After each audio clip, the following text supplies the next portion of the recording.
नमस्कार।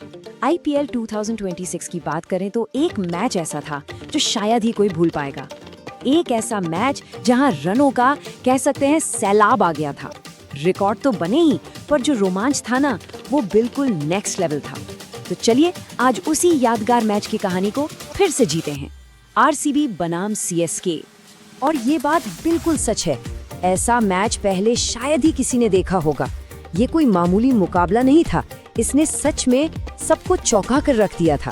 तो बात है 2026 आईपीएल के मैच नंबर 11 की। और आमने सामने कौन? दो सबसे बड़े राइवल्स, रॉयल चैलेंजर्स बैंगलोर और चेन्नई सुपर किंग्स।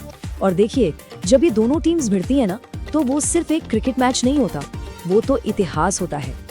तो चलिए सीधे चलते हैं पहली इनिंग्स पर। आरसीबी ने बैटिंग चुनी और एक ऐसी तूफानी पारी की नींव रखी जिसे देखकर सब दंग रह गए। और वो नींव कितनी मजबूत थी। स्कोर बोर्ड पर टंग गए पूरे 250 रन। सोचिए, 250। टी20 क्रिकेट में ये सिर्फ एक बड़ा स्कोर नहीं है, ये एक तरह से सामने वाली टीम को एक खुला चैलेंज है। सीएसके के लिए अब ये चेज किसी पहाड़ चढ़ने जैसा था। अब सवाल ये है कि ये स्कोर बना कैसे। तो देखिए, इस विशाल स्कोर की इमारत ना 3 बड़े पिलर्स पर खड़ी थी। सबसे पहले आए फिल सॉल्ट, जिन्होंने पावर प्ले में एकदम ताबड़तोड़ शुरुआत दी। फिर बीच के ओवर्स में पारी को संभाला देवदत्त पडिक्कल ने, और आखिर में कप्तान रजत पाटीदार ने जो फिनिशिंग टच दिया, वो तो कमाल ही था। लेकिन इन तीनों के अलावा भी एक खिलाड़ी ऐसा था जिसने महफिल ही लूट ली। असली हीरो तो कोई और ही था। जी हाँ, हम बात कर रहे हैं टिम डेविड की। इनकी पारी ने तो मैच का पूरा नक्शा ही बदल कर रख दिया।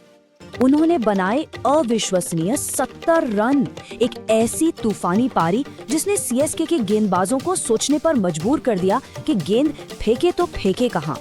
और कमाल की बात तो ये है कि ये 70 रन आए सिर्फ 25 गेंदों में। सिर्फ 25। स्ट्राइक रेट का अंदाजा लगाइए, लगभग 280 का। ये बल्लेबाजी नहीं थी, ये तो गेंदबाजों पर एक तरह का हमला था। मैदान का शायद ही कोई कोना बचा हो जहां टिम डेविड ने बाउंड्री ना लगाई हो। तो आरसीबी की पारी तो खत्म हुई। अब बारी थी चेन्नई सुपर किंग्स की। सामने 251 रनों का पहाड़, और प्रेशर वो तो पूछिए ही मत। देखिए, 251 का टारगेट चेस करना कभी भी आसान नहीं होता। सीएसके को शुरुआत तो अच्छी मिली, ऐसा नहीं है कि शुरुआत खराब थी, लेकिन उस स्टार्ट को वो एक बड़ी पार्टनरशिप में कन्वर्ट ही नहीं कर पाए, और यही उनकी सबसे बड़ी मुश्किल बन गई। लगातार विकेट गिरते रहे और जो रिक्वायर्ड रन रेट का प्रेशर था ना, वो बढ़ता ही चला गया। हाँ, एक छोर पर सरफराज खान जरूर डटे रहे। उन्होंने लड़ने का पूरा जज्बा दिखाया, लेकिन बेचारे अकेले क्या करते, उन्हें दूसरे एंड से कोई सपोर्ट ही नहीं मिला। और क्रिकेट टीम गेम है, एक अकेले खिलाड़ी की लड़ाई अक्सर काफी नहीं होती। और फिर आया मैच का वो पल जिसने सब कुछ बदल दिया, the turning point. Bhuvneshwar Kumar आए गेंदबाजी करने और अपने एक ही स्पेल में उन्होंने 3 विकेट चटका दिए। बस यहीं पर सीएसके की बल्लेबाजी की कमर टूट गई और मैच पूरी तरह से आरसीबी की मुट्ठी में आ गया।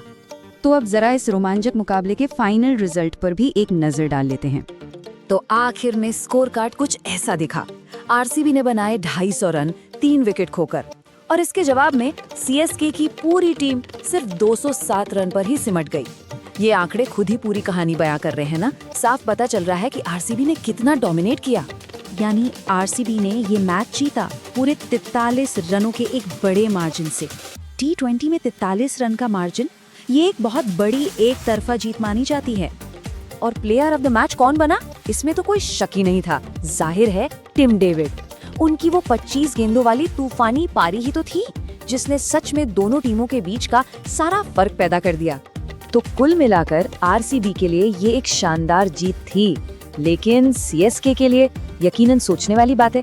इतनी बड़ी हार के बाद टीम को वापसी करने के लिए अपनी स्ट्रैटेजी में क्या बदलाव करने होंगे, ये एक बड़ा सवाल है जो अब उनके कैंप में जरूर उठ रहा होगा।